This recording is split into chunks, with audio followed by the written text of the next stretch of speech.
अस्सलामुअलैकुम everyone, I hope आप सब ठीक हो गए। ये व्लॉग आखिरी व्लॉग है नानी के घर का। जल्दी हमें इतने दिन हो गए रहते हुए, पता ही नहीं चला कब लास्ट दिन आ गया।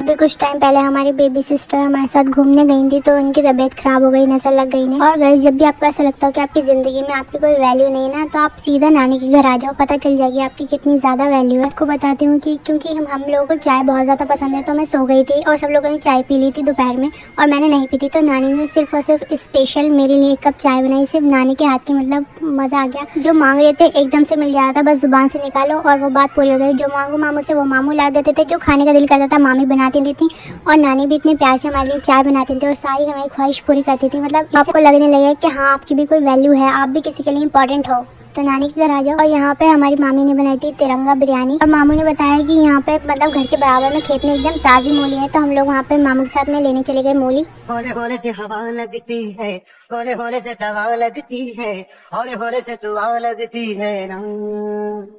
जिनका भी खेत है उनसे मामू ने पूछ लिया था मूली लेने के लिए, और फिर यहाँ पे मैं मूली उठा रही हूँ, तो देखिए कितनी आसानी से उखड़ गई। और ये वाली तो बिल्कुल निकल ही नहीं थी, इतनी ज्यादा टाइट थी। फिर उसके बाद ये फिर मामू ने निकाली।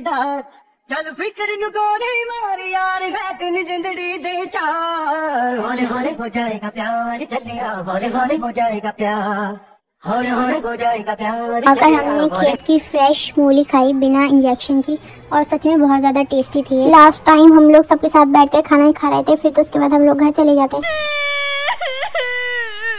क्योंकि हमारा आखिरी दिन था, तो हमने सोचा कि एक बार और घूम लेते हैं, फिर तो हम लोग इसलिए हम निकल गए घूमने के लिए। हमारी मामी की कोई रिलेटिव में है जो कि वुमेन सूट वगैरह बेचती हैं, और वो काफ़ी अफोर्डेबल प्राइस में बेचती हैं, और उनका जो कलेक्शन होता है वो भी न्यू होता है। तो हमने सोचा कि चलो चलते हैं, इसलिए हम आ गए उनकी शॉप पर। और क्योंकि विंटर थी तो इसलिए उनके पास विंटर कलेक्शन था। समर कलेक्शन भी होता है, जब समर में आ रही हैं तो बहुत ज़्यादा अच्छे अच्छे सूट होते हैं उनके पास।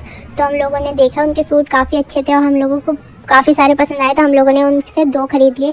अब कौन से खरीदे वो मैं आपको फिर कभी दिखाऊंगी। अगर आप यूपी में कहीं यहाँ आसपास रहते हो तो मैंने यहाँ पे उनका एड्रेस डाल दिया, उनका फ़ोन नंबर भी, आप उन्हें फ़ोन भी कर सकते हो। काफ़ी अफोर्डेबल प्राइस में इनके सूट होते हैं। मतलब आप वैसे शॉप पे लोगे तो मतलब उसके आधे रेट में ही आपको देंगी, और मतलब क्वालिटी भी सेम ही होती है। तो हमें तो उनके सूट काफ़ी पसंद आए और बहुत सारे लोग उनसे ले चुके हैं। उन्होंने अपने पोस्टर पे एक बात लिख रखी थी कि ज़्यादा बार्गेनिंग करके हमें झूठ बोलने पर मजबूर न करें, तो मुझे तो बात अच्छी लगी। वैसे इतने सस्ता है तो आपको कोई बार्गेनिंग करनी ही नहीं पड़ेगी। फिर उन्होंने हमें गर्मा गर्म चाय भी पिलाई। सूट खरीदने के बाद हमारा गोलगप्पे खाने का दिल चाह रहा था, तो हम लोग गोलगप्पे खाने के लिए निकल गए। और यहाँ पे व्यू देखिए कितना ज़्यादा सुंदर लग रहा है। तुम कहाँ पे देखो यहाँ के रास्तों में, फिर हम आ गए यहाँ पर गोलगप्पे खाने। यहाँ पे बहुत सारे गोलगप्पों के ठेले थे, हम लोग को समझ नहीं आता कहाँ का है, तो हम आ गए यहाँ पर गोलगप्पे खाने। तो अब आप आपको बताएंगे इन्हें कैसे लगे गोलगप्पे। इन्हें तो बहुत अच्छे लगे, लेकिन मुझे इतने कुछ खास नहीं लगे, बस ठीक थे। यहाँ पर हम गोलगप्पे खाने गए थे, उसके पास में छोटी मामी का घर था, तो हम हमारी छोटी मामी अपने घर में ले गई। आज का दिन तो हमारे लिए बहुत अच्छा था। गोलगप्पे खाने का मन करा, गोलगप्पे खा लिए, बिरयानी खाने का मन करा, बिरयानी खा ली, फिर पकौड़ी खा ली।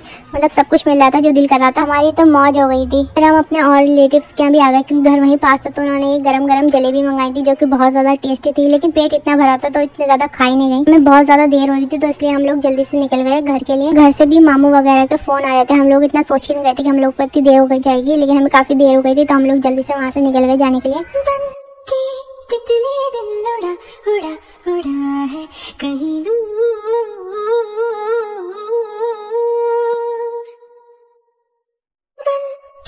और हम लोग जैसे घर आए वैसे यहाँ पर हमारी कज़न ने बना रखा था केक। ये सच में गाइस बेक हुआ केक बना रखा था उसने, पूरा मतलब कुकर वगैरह में रखकर बनाया था बिस्किट से, और काफ़ी अच्छा बनाया था। बस इसने इसमें चीनी नहीं डाली थी, तो थोड़ा फीका फीका था। गाइस, जैसा कि मैंने आपको बताया था कि हमारी नानी के घर के पीछे हमारी मम्मी के चाचा रहते हैं। तो उनके घर दोपहर में गए थे, क्योंकि सब लोग कह रहे थे कि जो हमारी मामी है वाली वो बहुत ज़्यादा अच्छी गुड़ की चाय बनाती है। लेकिन जब हम लोग उनके घर गए थे, मैं गई थी अम्मी के साथ, तो उनके पास गुड़ खत्म हो गया था, तो उन्होंने मुझे सिर्फ दूध की चाय बना कर दी। उन्हें जब पता चला कि मैं गुड़ की चाय ही पीने आई थी, तो इसलिए फिर उन्होंने शाम को जल्दी से बाजार से गुड़ मंगवाया और बार बार मतलब मुझे दावत दी अपनी गुड़ की चाय के लिए। तो उन्होंने मुझे फिर बुलाया गुड़ की चाय पीने के लिए, और गुड़ की खीर भी बनाई थी उन्होंने, और काफ़ी टेस्टी बनाया था। और क्योंकि गाइस दूसरे दिन हम लोग को अपने घर जाना था, सो गाइस हम लोगों ने अपने भाई से टिकट तो करा लिए थे, लेकिन वो सिर्फ वेटिंग में ही थे। ऐसे तो हमारे साथ ऐसा होता है कि हमारे वेटिंग के टिकट कंफर्म हो जाते हैं, लेकिन इस बार वो हुए नहीं, तो हम लोग जा ही नहीं पाए। वैसे थोड़ा सा दिल भी नहीं कर रहा था जाने का, दिल कर रहा था कि 1-2 दिन रुक जाओ फिर चले जाएंगे, फिर इसलिए हम लोग रुक। सब लोग भी बहुत रहे थे, तो हमारा दिल कर रहा था कि रुक जाए। गाइस, ये दोनों छुटकी बिना किसी सहारे के तो ऐसे ऊपर चढ़ जाती हैं और खेलती हैं, मतलब इन्हें बिल्कुल डर नहीं लगता गिरने का। और अब देखना ही हुरैन ऐसी उतर जाएगी। इतनी उम्र में तो हमें छत पे चढ़ने से डर लगता था और ये टेबल पे चढ़ जा रही है बिना किसी सहारे के। इन लोगों को तो खतरों की खिलाड़ी में होना चाहिए। यहाँ पर क्या कर रही है? इन्होंने गाय का दूध पीना इसलिए इतनी ज्यादा स्ट्रॉन्ग है। वाला दिन तो हम लोगों ने सबसे बातें करी, ऐसे गुजर गया पता ही नहीं चला।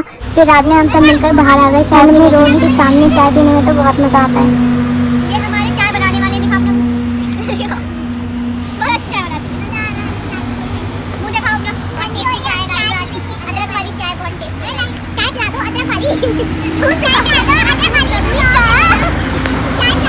उसके बाद बातें वगैरह करने के बाद हम लोग सो गए थे। और इस बार तो पक्का हमारा लास्ट दिन ही था। हम लोग को 10:30 बजे निकलना था। बस से जा रहे थे, पापा के कोई जानने वाले थे तो हम लोग उनसे पापा ने कह दिया था बस के लिए, तो इसलिए हम लोग जल्दी से सुबह उठ गए थे ताकि जल्दी से अपनी पैकिंग वगैरह कर लें और जल्दी से निकल पाए। यहाँ पर हमारी सारी पैकिंग वगैरह हो गई थी, बस हम तैयार थे और इंतजार कर रहे थे अपनी बस के आने का। उनके जा रहे थे तो हमने सोचा कि एक बार लास्ट बार और नानी के हाथ की चाय पी लेते हैं। तो नानी ने चाय बहुत अच्छी बनाई थी, स्पेशल मलाई वाली चाय बनाई थी। और जब हम लोग जा रहे थे तो नानी ने हमें पैसे भी दिए। आप लोगों को ये पैसे कम लग रहे होंगे पर हमारे लिए इसकी वैल्यू बहुत ज्यादा है और नानी ने दिए हैं तो वैसे भी इसकी वैल्यू ज्यादा ही है। बातें वगैरह करने के बाद, सबसे मिलने वगैरह के बाद फाइनली हमारी बस आ चुकी थी। तो हम यहाँ पर जा रहे हैं, सबको बाय कर रहे हैं। सब लोग को बुरा लग रहा था, हमें भी बुरा लग रहा था। सब कहते हैं अब घर खाली हो जाएगा, पर जाना तो पड़ता ही है, क्या करें। और अभी कुछ टाइम पहले हमारे मामू ने यहाँ रोड के पास एक टी स्टॉल भी ओपन कराया है जिसका नाम है बाबूजी टी स्टॉल।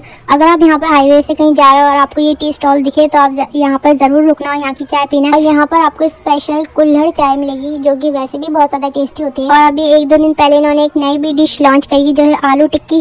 तो आप चाय पीते पीते आलू टिक्की भी खा सकते हो। यहाँ पर पास हेलमेट्स वगैरह भी हैं तो अगर आपको ज़रूरत हो तो आप यहाँ से खरीद भी सकते हो। हाईवे के सामने बैठकर गरम गरम चाय का और ठंडी ठंडी हवाओं के साथ मज़ा ले सकते हो। इससे ज़्यादा क्या चाहिए। और थोड़ी देर के इंतजार के बाद फाइनली हमारी बस आ चुकी थी। और ये बस इतनी गंदी थी गाइस, मतलब बैठा नहीं जा रहा था इसमें। मुझे बस में जाना बिल्कुल पसंद नहीं है, इससे सही तो ट्रेन है। लेकिन हम लोग के पास सामान भी ज़्यादा था और ये सीधा हमारे घर के पास ही उतारती तो हम लोग इसमें बैठ गए थे और सही से भी चले जाते। खो रहा है चल दिए तुम कहाँ पे, देखो मुस्कुरा के आँखों में ईद खो रहा है। एक उम्मीद एक प्यार की नजर में खो गई, एक जिंदगी था कार के कब्र में सो गई। एक रात थी जो हिस्से में आई थी अब मगर तुमसे मिली तो। उसके बाद हम आ चुके थे घर। घर इतना ज्यादा गंदा हो रहा था कि आते ही घर की सफाई करने लग गए। अब तो वैसे तो भाई बर्तन वगैरह धो रहे थे, झाड़ू भी लगा रहे थे, पर वो इतना नहीं कर सकते थे। तो फिर आते ही अम्मी तो यहाँ पर खाना बनाने में लग गए और अब भी सफाई में लग गई। तो गाइस कैसे लगा आपको ये व्लॉग? अगर अच्छा लगा तो लाइक कमेंट शेयर और सब्सक्राइब करना मत भूलना। और ये व्लॉग अपने फैमिली और फ्रेंड्स को जरूर शेयर करना और अपनी दुआ में हमें भी याद रखना। अल्लाह हाफिज।